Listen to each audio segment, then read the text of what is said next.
Okay, we are both from COSDERM India, or CDASI, the Cosmetic Dermatology Society of India. I'm Dr. Amit Luthra, and this is my co-chair, Dr. Anurag Tiwari. We have a wonderful session today, and this is basically next-gen thread lifting, what actually works in practice. You want to say something about the CDSI?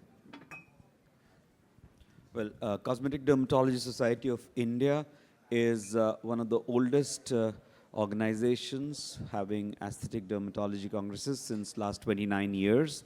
And we will be having our next congress from 6th to 9th of August in Mumbai, India. So we welcome you all to be a part of our 29th edition of Cosmetic Dermatology Society of India.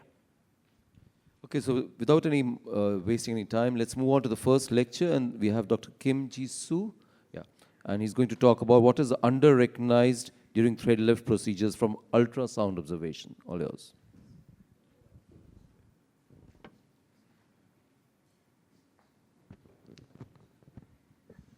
Okay, good afternoon, everybody. I'm Dr. Ji-soo Kim, and today my topic is under-recognized finding during thread lift. So I'm going to share my experience and some interesting findings that I could never have recognized without ultrasound during the thread lift procedures. I think among them, the most important, the most interesting is parotid injury. So I think ultrasound allows us to see that what we could not previously see. Yeah, I'm Dr. Ji-soo Kim. I've been working with ultrasound in aesthetic field more than 10 years. And with Dr. Wenli, Wenli is not here. We just have finished writing the new ultrasound practical books, but he's not here yet. Okay. Some many factors influences thread lift outcomes, and like types of thread or vector. This vector is what I usually use in my clinical practice, but I'm not that aggressive. I don't prefer the very aggressive. So in the daily practice, I prefer this vector. And techniques as well, techniques and depending on doctors is different. And I think anatomy is equally important. And layer or fat or nerves, glands, but it's very hard to distinguish, hard to see, evaluate with blindly. So the ultrasound allows us to identify these important structures. So these are what I'm going to share. As I mentioned before, these are some interesting findings that I could not recognize without ultrasound. First one is a foreign body. Of course, we can palpate foreign body in this part, but foreign body alone is insufficient to evaluate foreign body itself. And then secondly, the thread for layer is the most important in thread lift. So subcutaneous fat and the SMAS, above the SMAS or below the SMAS, whatever. And the third one is subcutaneous and parotid gland. That is what I concern the most, because we are afraid of parotid gland injury during the thread lift procedure. And then the last one is subcutaneous fat. Which one is dominant, subcutaneous fat or buccal fat? But in the blind eye, we don't know about this exactly. The first one is foreign body. When we look at these patients, we think, that this might be the jaw or the surface irregularity. But ultrasound finding demonstrate those patients have silicone oil on their face. In this patient, she also had silicone oil, but interestingly, the silicone oil is mainly under the buccal fat area, so which means the subcutaneous for thread lift is still alive, so the subcutaneous still can be target for thread lift.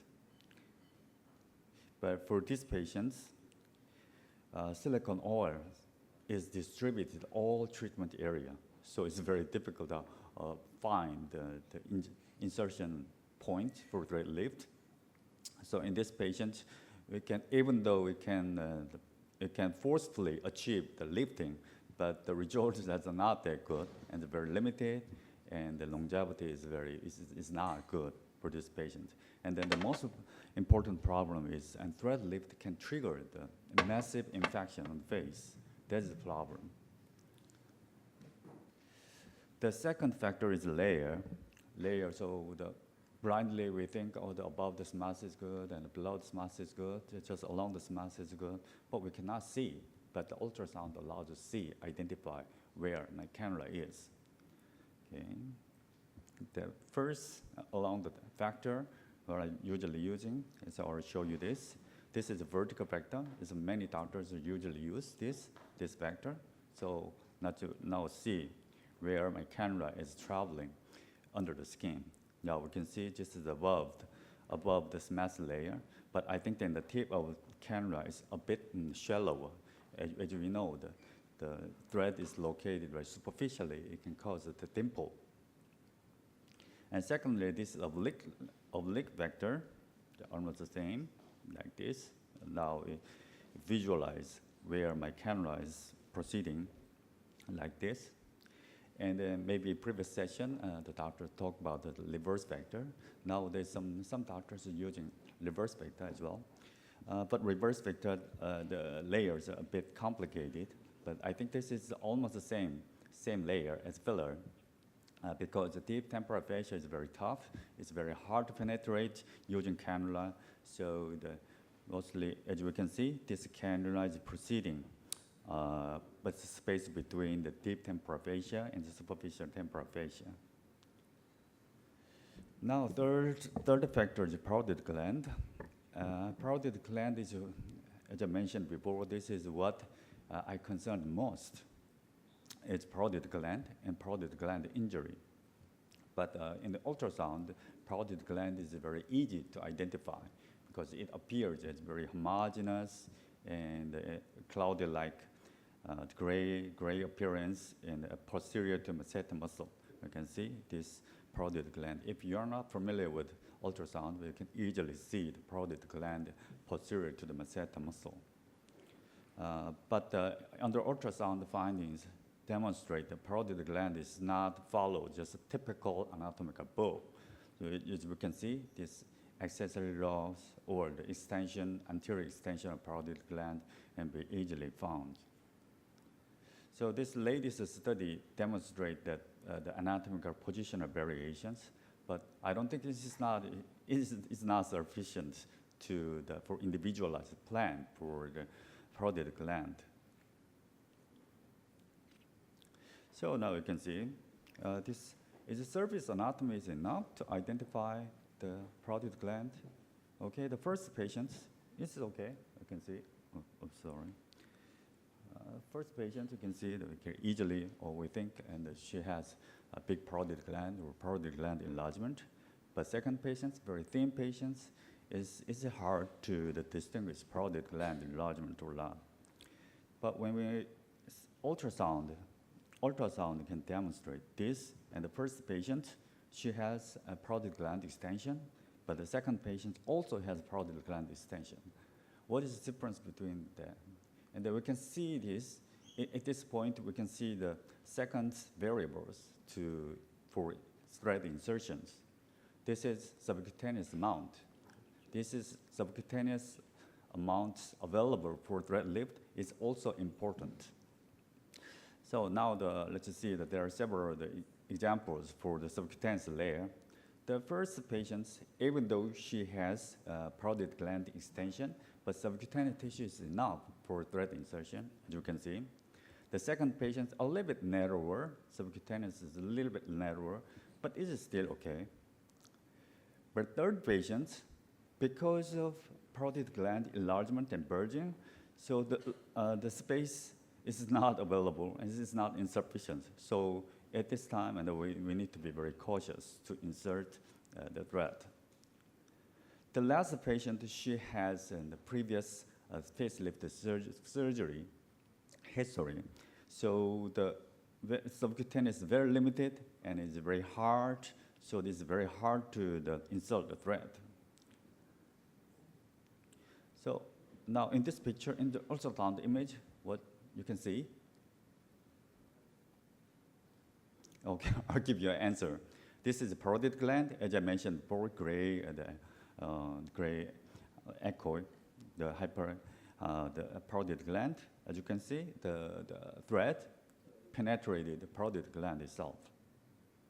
So we think, and this very rarely happen, but it really happens. So we no longer have to assume. Now we actually can see this with ultrasound. Now Dr. Wani here. So we studied this. We had studied this, collected the data, around 100 patients. We found 909 patients have parotid perforations. But interestingly, three patients are totally asymptomatic. And the 4 patients have very mild symptoms, is treated with antibiotics and conservative treatment. And the 1 patient, their symptom experience up to 1 month, but which means many the thread-related problems like this might be very underestimated. Now we can see the examples.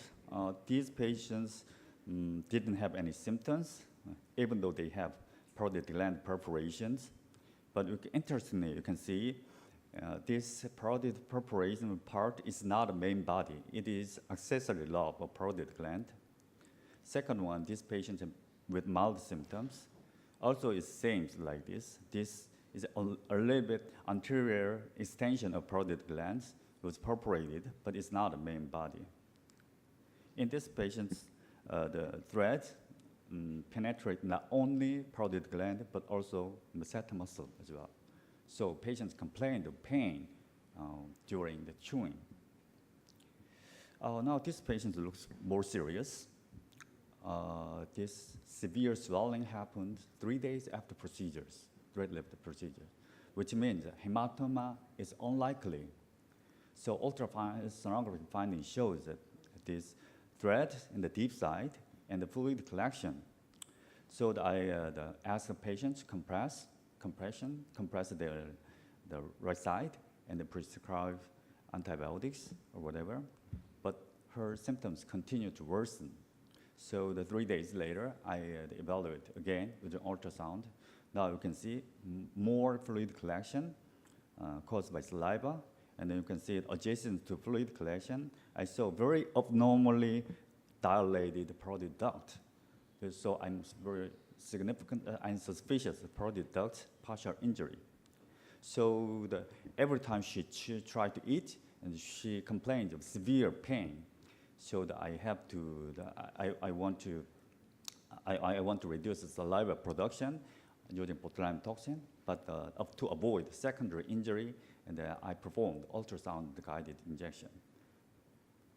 So yeah, fortunately, she is recovered fully, but if the complete parotid duct is suspicious, we have to refer to the ENT department or university hospital others. The late factor is subcutaneous buccal fat and jowl. So it's very hard to differentiate the buccal fat from subcutaneous fat from buccal fat.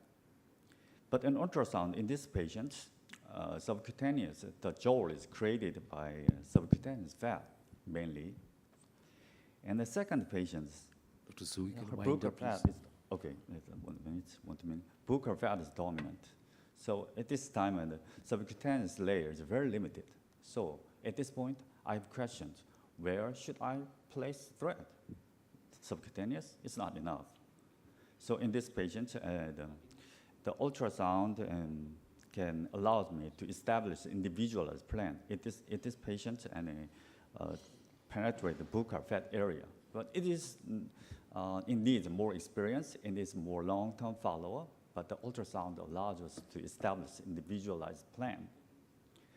So in a nutshell, the ultrasound allows us to identify the foreign body. The ultrasound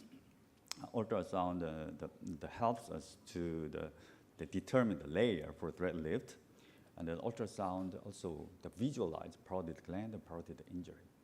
So my message is very simple. And the parotid-related and thread-related parotid injury might be very under-recognized.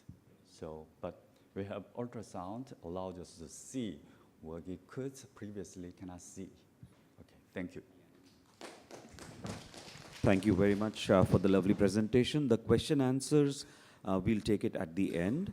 And of course, you can ask it on the app as well, and we can take it later, both ways, here or on the app.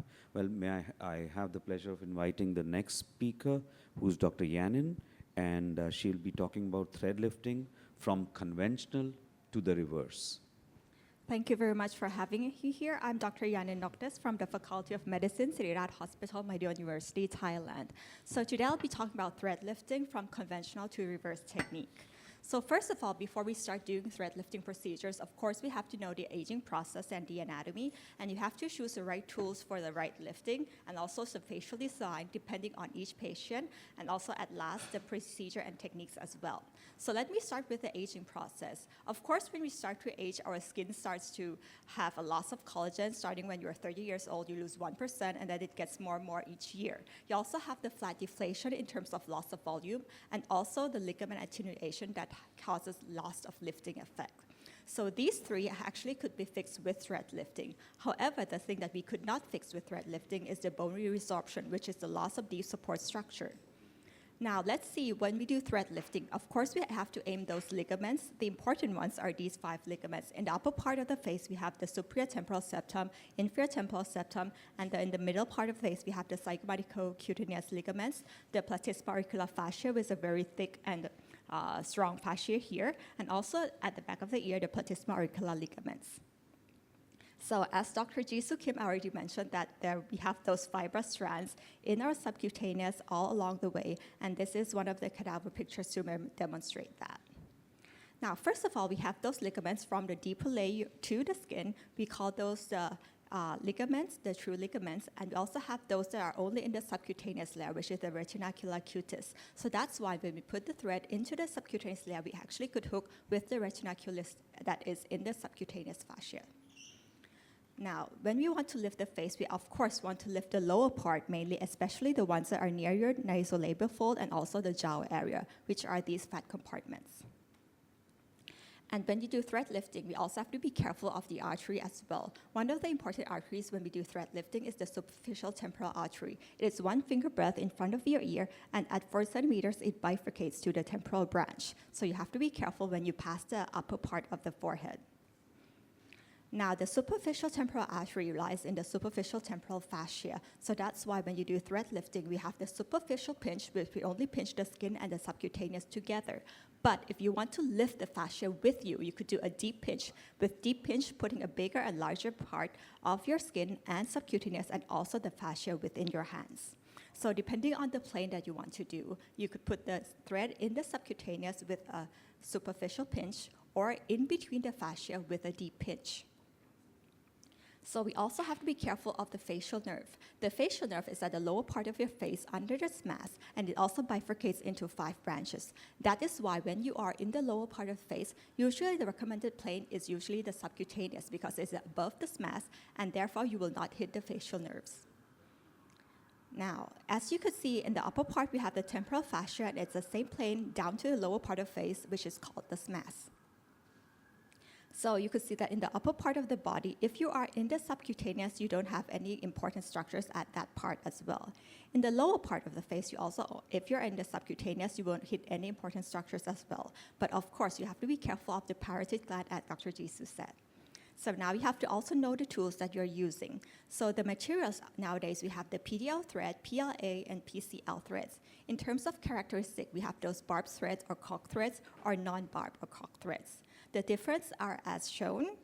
I will not go through these, so you could take a picture and review it later as well. So in terms of characteristic, it's important to know the characteristic to be able to choose the right tools with what you use. For instance, if you want to use like kind of a mono thread or other screw thread or spiral threads, these threads actually cause you to have more volume but not help with lifting. But if you want to help with lifting, mostly you should choose a barbed or croc thread so they could actually hang and then lift some parts of your face that you want. The directions of the cock thread is also important because the unilateral, it means it's only hanging on one side, so it cannot pull the tissue together. But if you use a bidirectional thread, you have those threads in both directions that could actually pull the tissue together. We have the convergence that would push tissue up in the middle, and the divergent thread that could actually push them away from each other. And last of all, we have the multi-directional, which is like, some in and out along the way, so you could actually bunch tissue a little bit at the point. So what we're using in this facial design, we will use a bidirectional cock thread. So before that, usually when you have threads coming from the company or coming from other countries, they actually have a design that they want you to actually follow. However, each patient's feature or each country's feature do actually vary. So that's why you have to actually customize the design according to your patient and of course according to the trend that is at the moment as well. However, there is an important part that I want you to see. So actually, if you do not pass the lateral canthus line, there is a very low risk of having those bumps or lumps or irregularity, because when you pass from the lateral to the medial part of the face, your cannula has to actually be curved. So that's why the irregularity comes. So if you do not pass the lateral canthus line, you would cause very, very low irregularity, that is about 9%.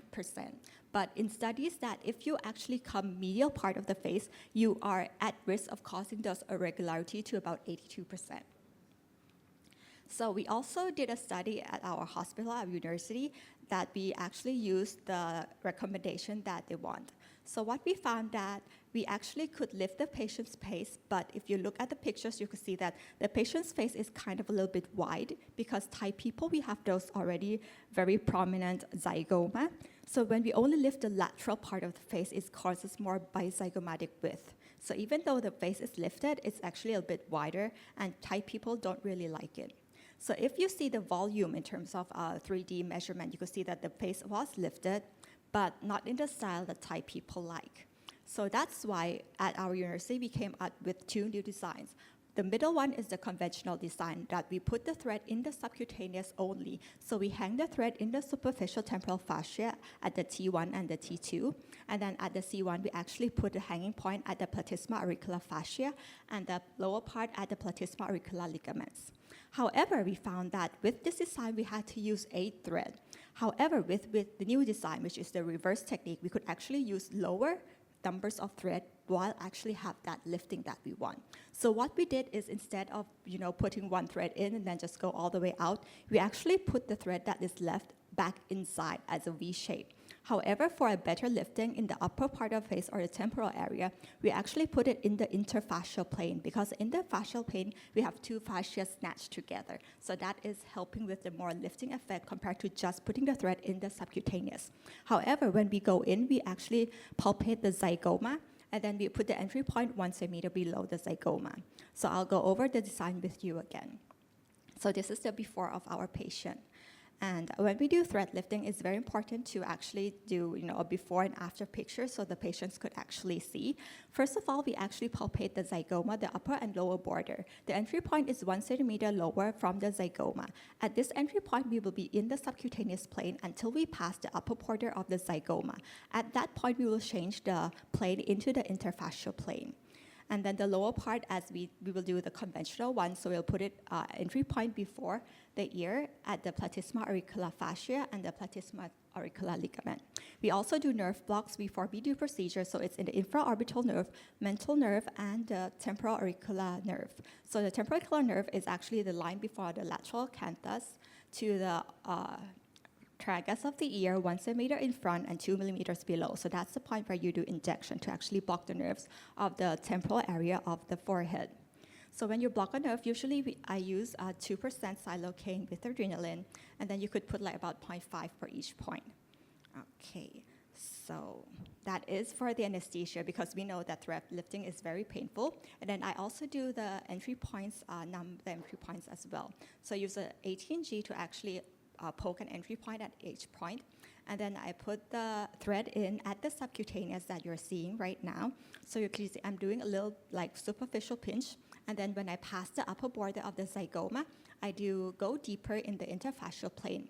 And then I actually withdraw the cannula until the tip is seen. And then I go in again as a V shape in the subcutaneous first until I pass the upper border of the zygoma. And then do it a deep pinch to go to the interfascial plane. So this is with the reverse techniques. Am I still on time, I hope? Okay, so the other two are with the conventional technique. So I'm going to put the entry point that hangs at the platysma auricular fascia. These 2 points will be put the thread in the subcutaneous plane only, because if you go deeper than the subcutaneous, you will hit the SMAS, and under SMAS is the facial nerves. Okay. So I'll just go. So this is when we finish the lifting, you could see that the nasolabial folds are better. Jejal is better. You know, her double chin is gone just from lifting, you know, defining the jawline at the lower part of the face. Okay. So in conclusion, to achieve a perfect thread lifting, you also have to understand the anatomy of the aging process, the anatomy you want to hang your threads. And then you also have to know the tools, because choosing the right tools is very important. You know, some people like to do PDO threads, but they only last for 6 months. If you want a longer effect, you could also choose the PCL or PLLA. But however, if you're new to thread lifting and you choose the ones that last longer, you have complications. The complications also last long as well. Next, you also have to know the facial design that suits your patients, and also the procedure and technique. You have to be aware of any intra-operation complication as well. And lastly, I did not have time to talk about today, but you also have to know the complications that could follow thread lifting, whether it could be, you know, thread protrusion, nodules, or even infection is also very important, and how to deal with it. So thank you very much for having me today, and that will be all for my talk. Thank you. Thank you, Dr. Yanan, for that wonderful talk. We have questions at the end. We have discussion in the end. Can we have the next speaker now, Dr. Lee Won? He's going to talk about thread lifting techniques, fixation after lifting. Please avoid taking pictures of patients at least. Good morning. My name is Wan Lee, and this is thread lifting techniques, right? So many complications, right? You're going to talk about complications, right? Can we change the topic? It's very easy to talk about complications, so many complications, because after the thread lifting, the patients come and there's irregularity here, there, or, oh my God. But why do we have to do the thread lifting? Is that thread lifting is much better than EBD, definitely. So EBD, thread lifting, and surgical lifting, definitely, right? So it's a process, right? So we have always have to think about the aging process. It's of course, we have to think about facial shape changings and fair observation, bone resorptions, but also we have to think about dynamic wrinkles. So for the mid face, you have to think about 3 things: for mid-cheek groove, submalar hollowness, and of course nasolabial fold. For lower face, we have to think about meridional line, so Resortius line, and jawline clarity. So those are the problems of the patients, right? So to solve that problem is most important, right? So we always have to think about pre-operative photograph. That is very, very important because of the jawline clarities and those kind of things. And this is what we use at South Korea. Usually we use a PDO, and the PDO observation time is 6 to 8 months. That is science, right?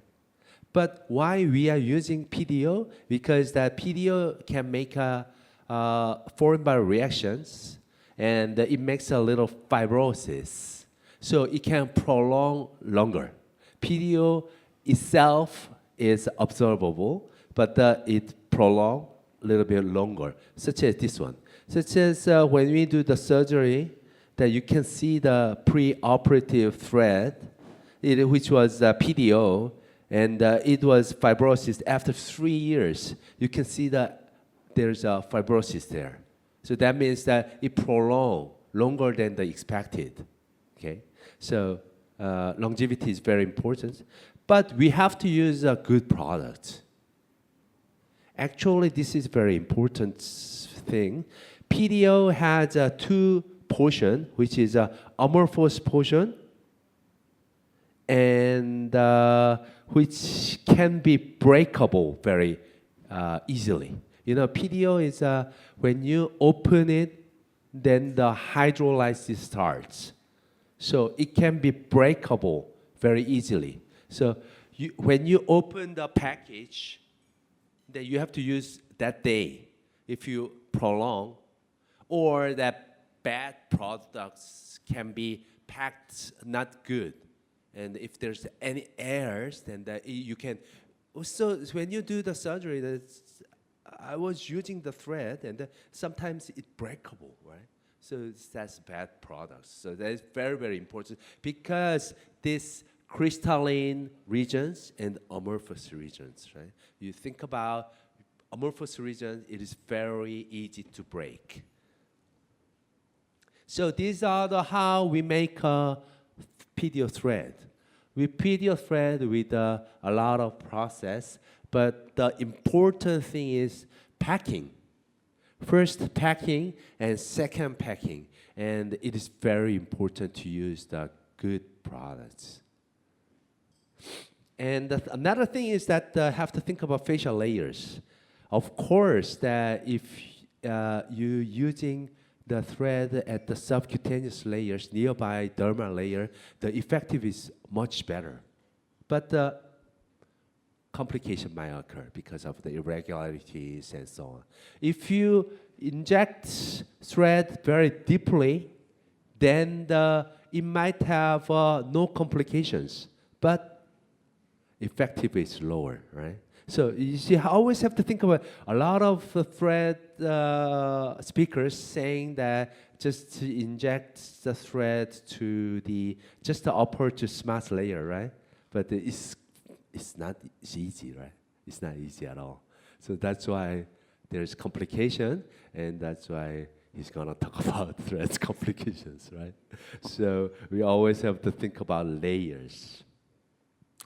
And yes, the parotid thing was, Jisoo already told us about it. And today I'm gonna talk about thread lifting by this multidirectional thread, and then fixation. The fixation is very important. Fixation is not for the lifting, right? Lift first, and then you just put the fixation there. It's very important. Fixation is quite, it's the thread thickness is also important. United States 3, 2, 1, and there's no 1, 0. Okay, so if the thread is very thick, then it should inject to the very deeply, and if it's relatively thin, then it is better to use very shallow areas. So always have to think about thread thickness. Okay, in my book, in this book, we were talking about 5 basic techniques: mid-face improvement, and mid-face reinforcement method, and lower face. So many thread speakers says to do those kind of lift here, lift that area. You see, but for me, I think it's just simple, just like lateral way, but don't make zygoma prominent. That's the only thing, right? So you can make an entry point at zygoma, then it is less but prominent. But it is very important to. It doesn't matter if you are doing this area or this vector. It's not important. Whenever it's case by case, right? So its basic technique is 5 technique, and you can do whatever you want, but don't make irregularity. That's important. So first, we are doing for thick threads, such as fix, and fix is a very thick thread, which is negatively for the fixation. So first thing that you have to do is that lift first and then make a fixation there. So this is a double layer Cox thread lifting I wrote a year ago. And this is how we do for the NCOG spiral. We just do the thread lifting and then we fix it. And this is very important actually. For me, I always make patients upright position. Because if patients supine position, there might be some dimples, but you cannot see it. So I make an upright position and see the symmetries and irregularities. I think it's one of the most important thing. So try it. Try upright positions, okay? And this is pre and post-op, and pre and post-op, pre and post-op, pre and post-op. 3 months, 3 months, and yes, simple. Think about thickness. And second thing is try it. Make patients to upright position. And thirdly, use good product. Thank you. Thank you very much for a lovely talk. And you can stay here. We'll have the questions later on. And it's my pleasure to invite the last speaker for the session, Dr. Amit Luthra, my co-chair. And he'll be talking to you about what can go wrong, how to prevent. As he said, lots of things can go wrong. Well, let's see how he tells us what can go wrong, and more importantly, what to do if something goes wrong. So let's hear it from Dr. Amit Luthra. Thank you so much for the invitation. It's always a pleasure to speak at IMCAS. I know everybody itches to talk about complication because we're seeing a lot of complications. In fact, thread has a bigger learning curve as compared to the other procedures. So first of all, the usual disclaimer. So I'll be talking about threads and kind of opening the Pandora's box. Let's look at, first of all, what are the contraindications that you should look at. These are the typical contraindications for any procedure, any aesthetic procedure. But it's very important to look at the UV exposure, the radiation therapy in the treatment area, history of poor wound healing, because this is what you want, and even the keloidal tendency. As Dr. Wong mentioned earlier, the threads can be labile. In fact, I learned it the hard way. We would store it out at room temperature, which in India is quite high, especially in the summers. So the threads would actually break. And then we realized it's better to store in the refrigerator. At least the safety is guaranteed that way. So let's look at the complications that you see. And these complications, virtually all can be seen in your practice when you're doing threads, starting from dimpling to visible sutures, pain, breaking of threads, hematoma, infection, salivary gland injury, partial facial paralysis, and induration.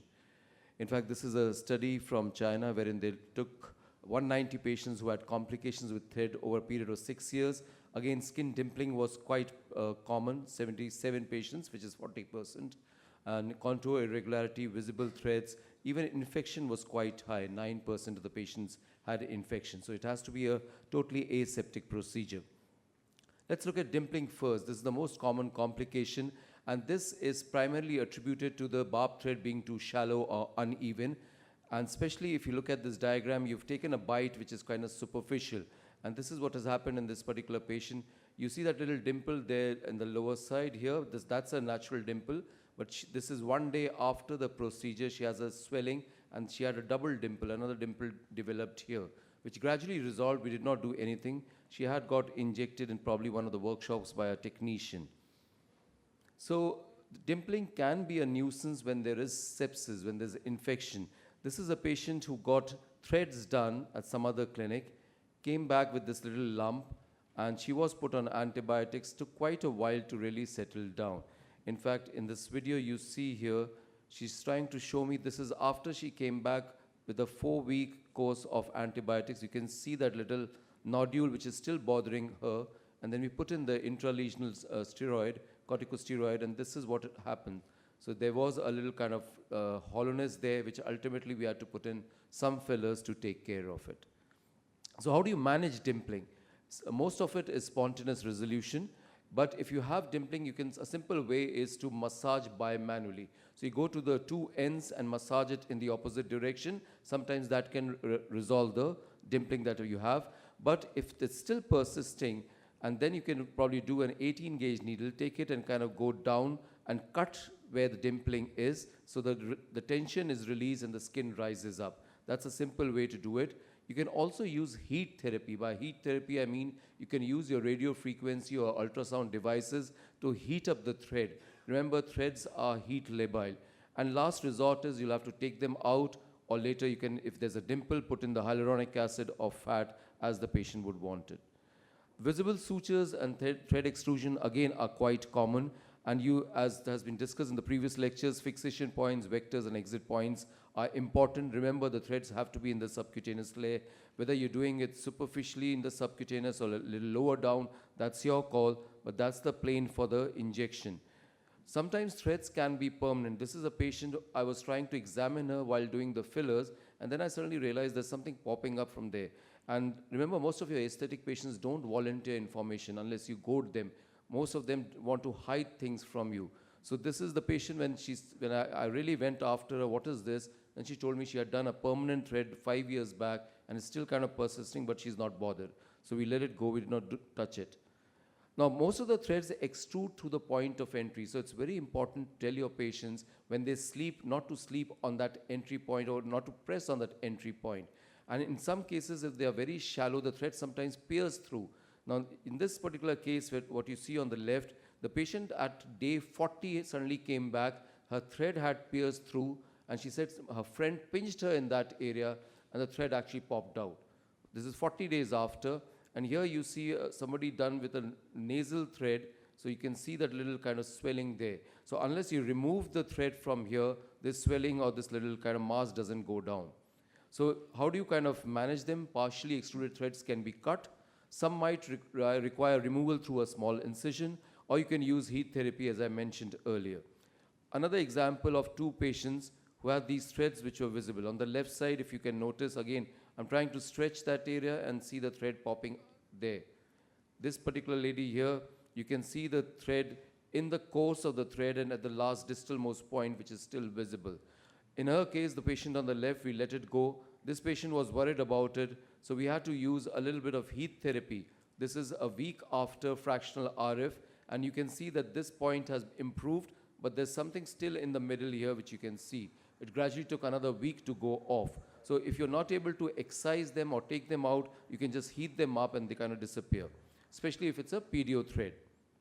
This is a polycaprolactone PCL thread, Aphrodite probably, and this is, the patient came at day 40 again, and it came out like a lava migrans, a cutaneous lava migrans. It actually had to be pulled out. This is a patient, again, worried with a permanent thread. She said this little swelling has come up, and she was injected way back, and that's the thread you see on the right side. And we made a little opening with a carbon dioxide laser. You might counter me in the sense that why did you not use a needle? The laser can be actually bloodless, so it makes my job easy. But if a patient has darker skin, we usually avoid using a carbon dioxide laser. In her case, she was type 4, so we went ahead with a carbon dioxide laser, made a little opening there, and then we had to kind of really pull out the thread. Remember, this is a permanent thread which has been there for the last 5 years, so there's already fibrosis. It's kind of difficult to get it out. So whatever portion was bothering her was pulled out, and that was snipped and cut. The rest of it is still there and it's not bothering her. It was fairly difficult, it was fairly painful for the patient as well to get this particular old thread out. This is a patient who got injected with one of these threads, again a polycaprolactone thread in a workshop, and she went back to her doctor, and the doctor said, it is a pimple, don't worry, it will go down. She was kind of again hassled up because the swelling just won't go down. This time we opened her up. She was a type 4, type 5 actually skin. So we opened her up. It was fairly difficult trying to get to the thread because it had become it was almost 2 months or 2.5 months after she had come with this little thing swelling that was bothering her. It is not easy initially, but as you get to the point, you try and kind of manipulate the thread, try and get it up superficial, you can get it out. This is a thread which was put, the cog portion was put, plus even the plain portion was reversed and kind of put inside into the forehead, trying to give a forehead lift to the patient. So it comes out like a hairpin. I'll just kind of quickly show you. These threads, if you don't take them out, will keep on bothering the patient. So it's better to kind of remove them. There you see it, it's coming out now. It's a fairly thick thread, and the patient was relieved of this little swelling which was there on the forehead. Sometimes you can have hemorrhages, especially when you're doing your temple lifts or you're trying to lift up the eyebrows. This is a patient who had a subconjunctival hemorrhage. You might even have partial facial paralysis. You can have an eyebrow droop if there's injury to the temporal branch. There can be a lid droop if there's injury to the zygomatic branch. You can even have a hemifacial paralysis if there are multiple branches involved. So how do you manage them? Most of the cases resolve in 4 to 6 months. Initial management is corticosteroids, gabapentin, NSAIDs, and vitamin B12. Then you can have subcutaneous induration. As I said, if a thread is there, you'll have a little swelling which would be persisting. This is a patient who came with a complaint of a sebaceous cyst, in the sense a doctor had diagnosed this as a sebaceous cyst. I also thought initially it's a sebaceous cyst, made a little opening and then the thread popped out. And if you see in the video, I've virtually pulled it out, it was going right up to the temple. It's actually more exciting these days, I find, to remove threads than to put threads. It becomes more kind of entertaining for you. You see these threads coming out. Anyway, certain complications may be peculiar to a particular thread. It is not saying that all threads would give you complications, but definitely the permanent ones give you more complications. Another interesting case here. Now look at this patient in the video. I press on that swelling that she has, the swelling disappears. Now I press it from down here, it comes back again. She said it was the fillers that I had put in the cheeks which had migrated to the temple area, which was unlikely. She's one of those doctor shopper patients who visits 3 different clinics at the same time. So what we did a little bit of an ultrasound. What you see on the left side up is the filler area. The right side, what you see is that line down there. Here you can appreciate this area here. This is where I could see a thread. In fact, it was hyaluronidase because the patient insisted it's a filler. Twice it was done by me and another doctor. Ultimately, this resolved on its own in the next 4 months. It was probably a PDO thread that she had got done at some other clinic. Ultimately improved and settled down beautifully. As I said, most of the patients do not tell you the truth, so you have to kind of take it with a pinch of salt at times.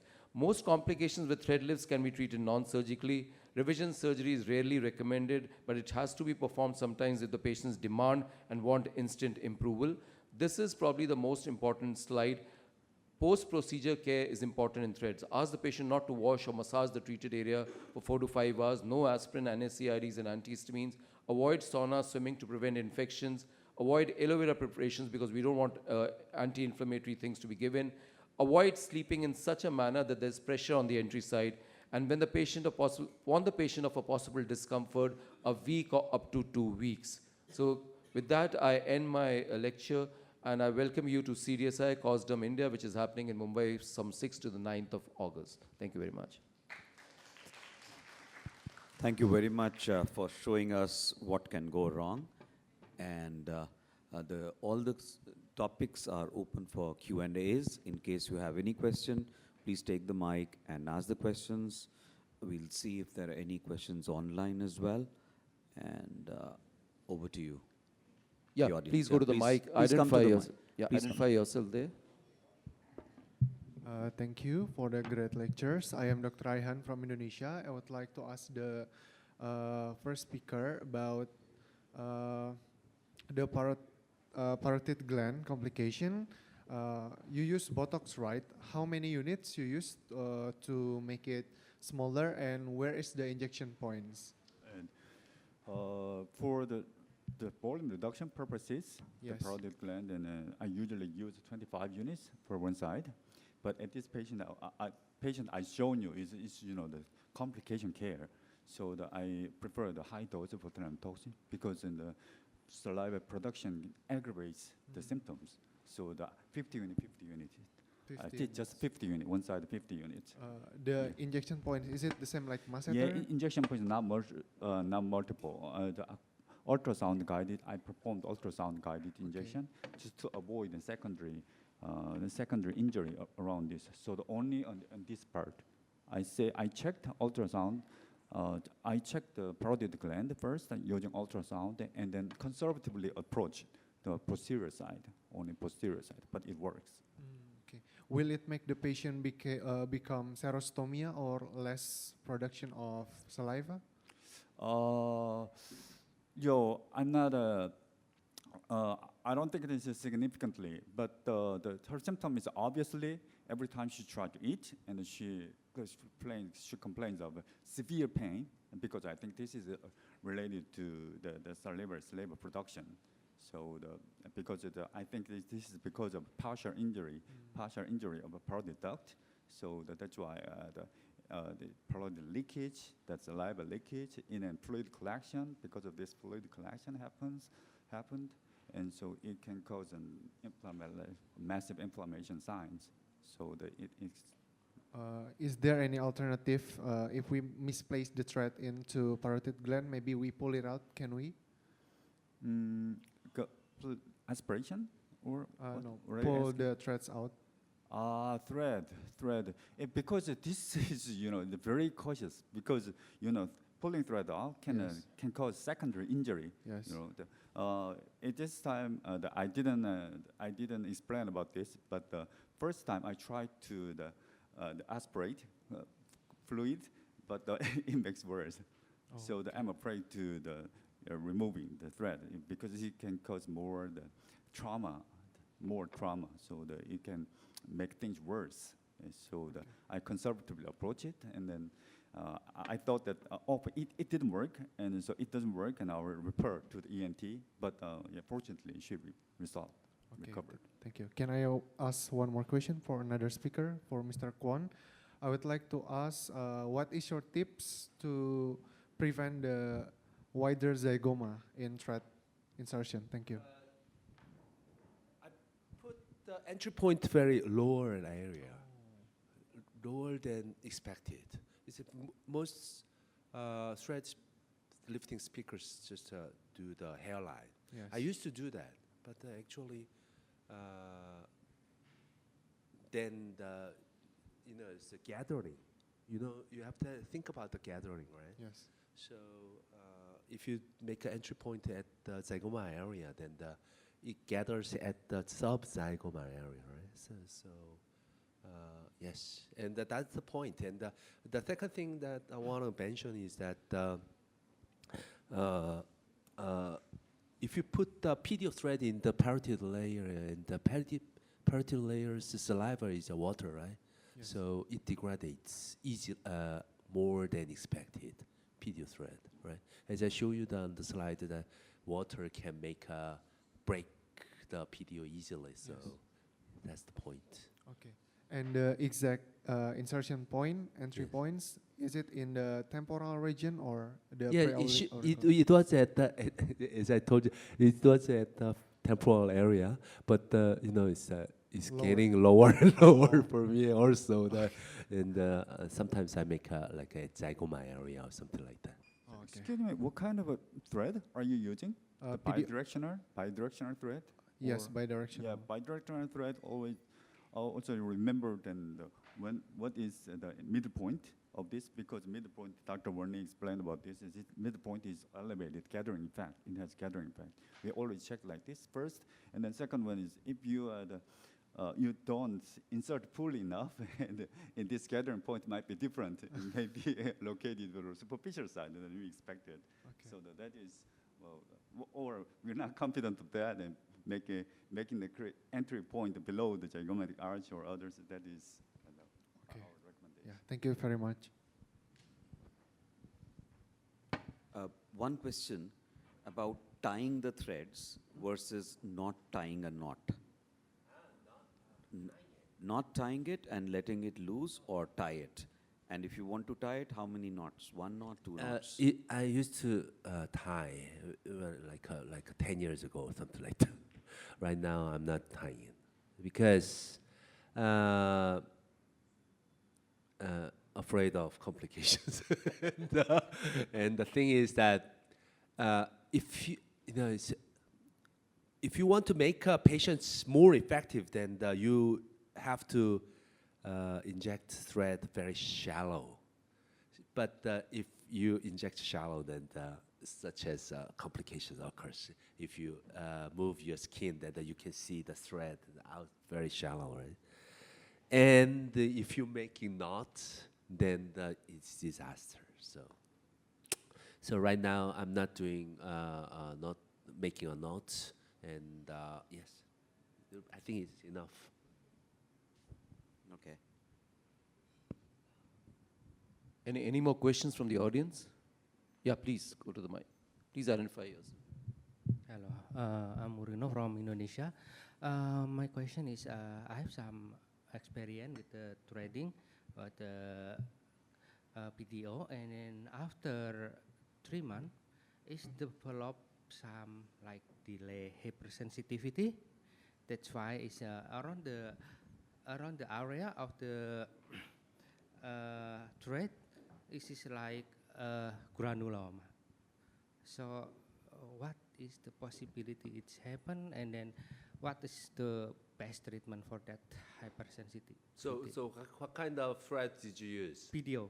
PDO, what product? As I told you, there are so many bad products. And should I saw the brand? no, yeah, it's just remember your Yeah, brand. it's just Fixil. I mean, PDO, as I talked at the other room about the skin boosters. Yeah. PDO, PLLA, PCL, PDLLA, those are the synthetic polymers, right?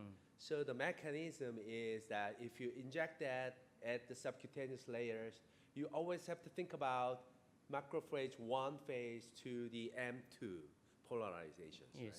So if it's not regulated, then it can have foreign body reactions, right? So that's the point. We're using a lot of doctors for IMCAS 3 days. A lot of doctors mentioned about skin boosters, right? Skin boosters should be injected for the dermal layers, or if you inject the subcutaneous layers, then the macrophage goes, right? And then PDO can make granulomas, nodules, and so on. So you always have to think about what kind of thread, what kind of complications, and yes, I think.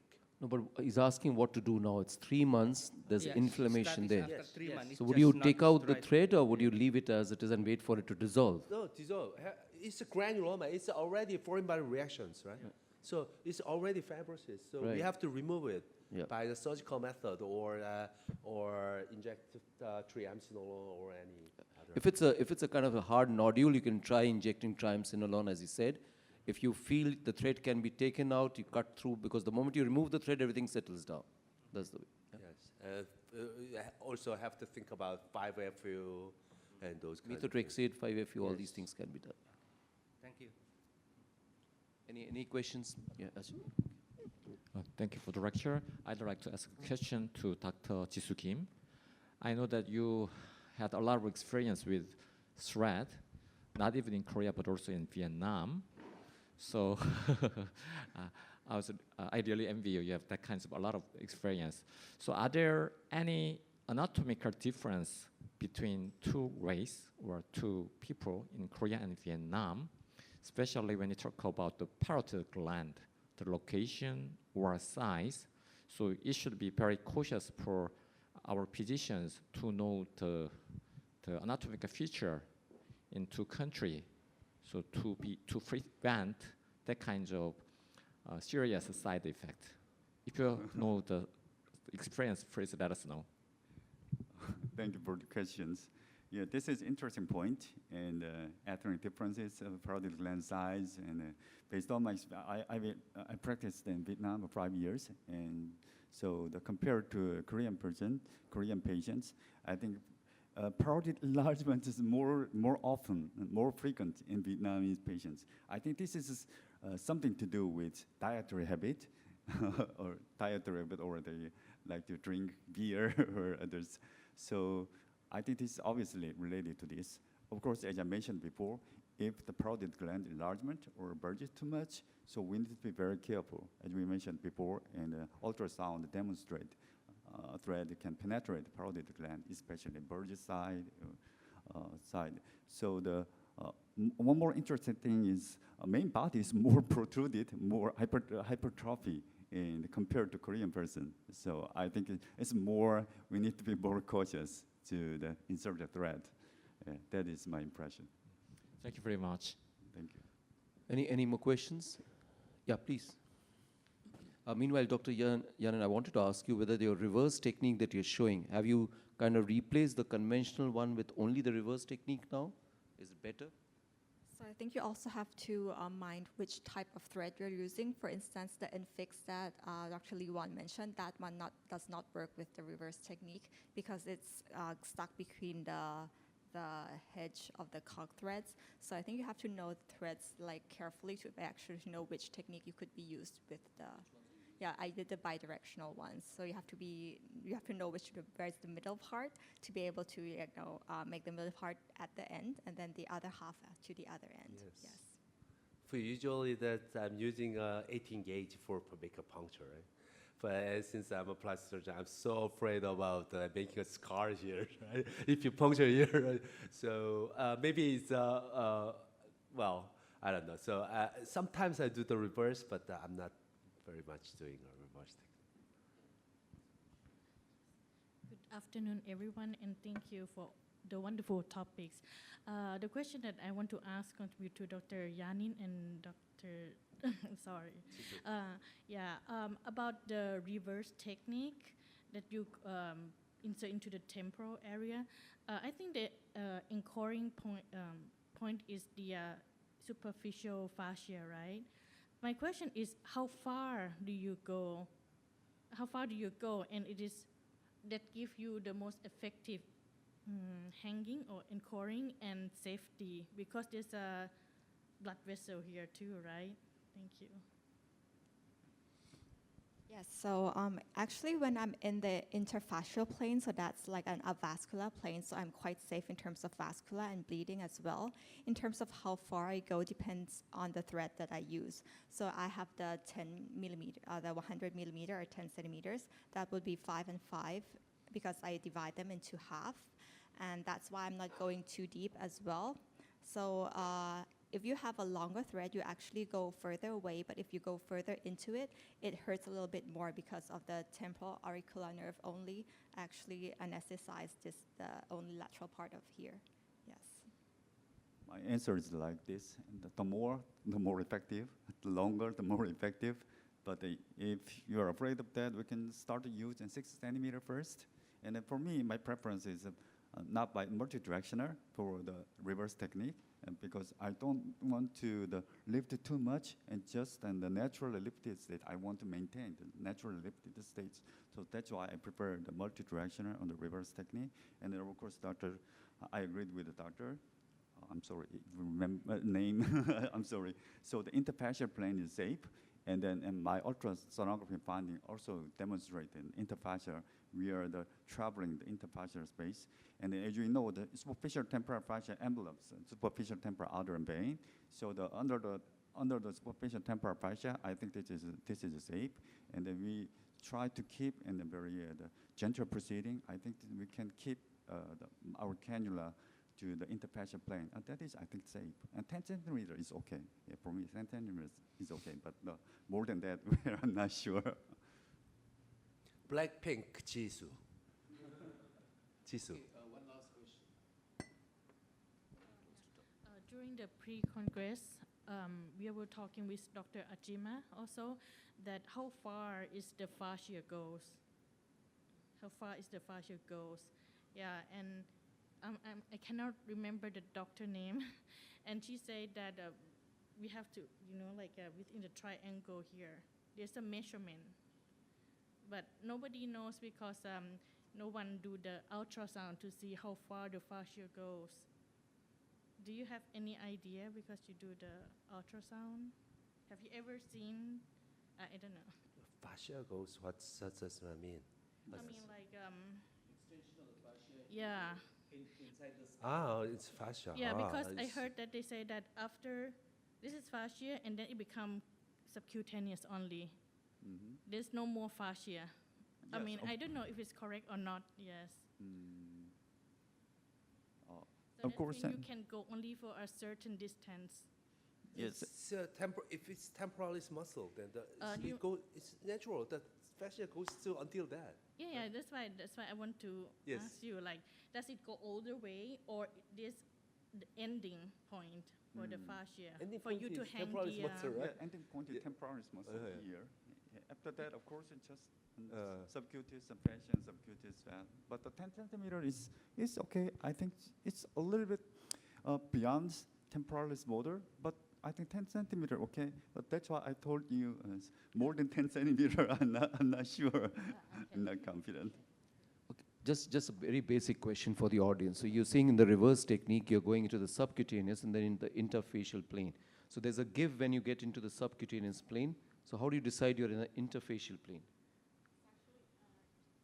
So actually, the fascia is quite thick, and you will kind of it's kind of a pop, resistance, and you pass the resistance, then that's where I know that I'm actually in the interfascial plane. But if you have an ultrasound, of course, having an ultrasound is easier to confirm that you're in the right plane. No, but if you cannot use ultrasound during the thread, it's very difficult.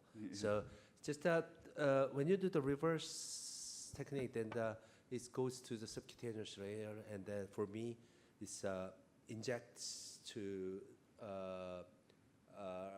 very deep area. You're trying to inject the cannula tip to the deep temporal fascia. Then you cannot puncture the deep temporal fascia. It's so thick, right? So it's another techniques for it. And I have one comment, and it's not changing the layer, because the deep tinge and creating the entry point using the 18 gauge needle, we can start at the interfascial plane, from the beginning.